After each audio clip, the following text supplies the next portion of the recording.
Olá, eu sou Rejane Bergamaschi, sou psicóloga clínica.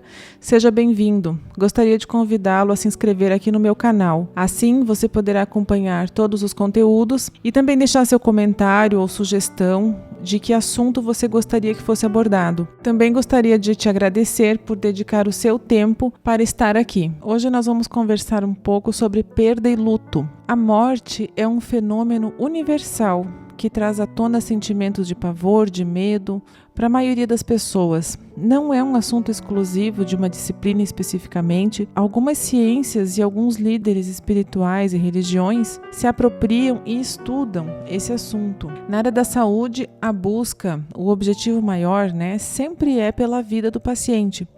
Os profissionais empenham todos os seus esforços na manutenção da vida. No entanto, quando acontece o contrário, ou seja, quando ocorre a perda da vida, os profissionais vivenciam um sentimento de frustração, um sentimento de desamparo para lidar melhor com esse assunto que está presente no seu cotidiano de trabalho. Em cada faixa etária, a compreensão que temos a respeito da morte é diferente.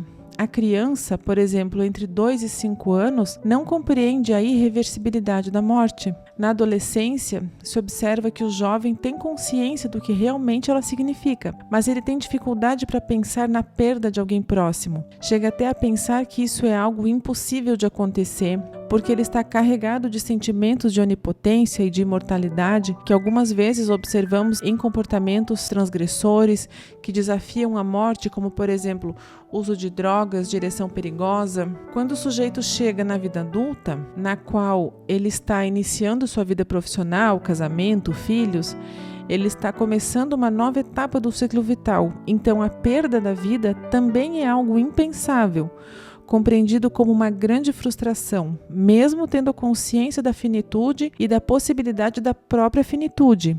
Já na terceira idade, é mais comum que se pense e que se fale sobre perdas, e também da própria finitude, porque é um período onde ocorrem mais perdas, não somente de pessoas, mas também das habilidades na vivência diária, como a perda da própria mobilidade, da força física, da ocupação profissional. Assim, quando ocorre a morte ou a perda de alguém próximo, há um período de vivências emocionais, o qual se denomina luto. O luto possui uma gama de sentimentos que variam segundo os aspectos culturais. Também é considerado um processo psicológico que requer saber lidar com o desapego e também com a dor da perda. O luto deve ser visto como um processo que é composto por um conjunto de reações físicas e emocionais, com sucessivos quadros clínicos que se misturam e se substituem, considerado o fato do ciclo vital mais difícil de se enfrentar. As reações emocionais que mais ocorrem são choque, que pode durar horas ou dias, desespero, raiva,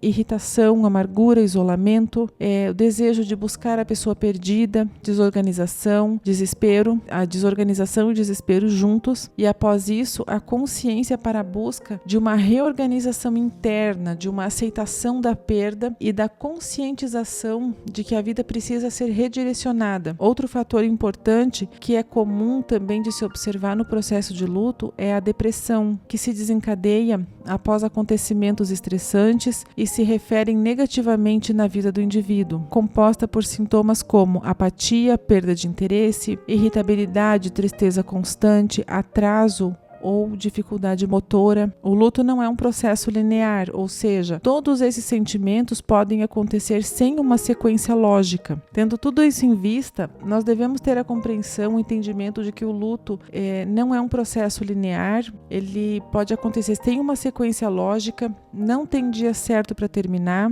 Algumas vezes, para algumas pessoas, esse processo nem tem fim, mas o esperado é que o processo termine e que o enlutado busque a memória da pessoa que perdeu, que fiquem as lembranças boas, que essa seria uma maneira saudável de enfrentamento e de elaboração do luto.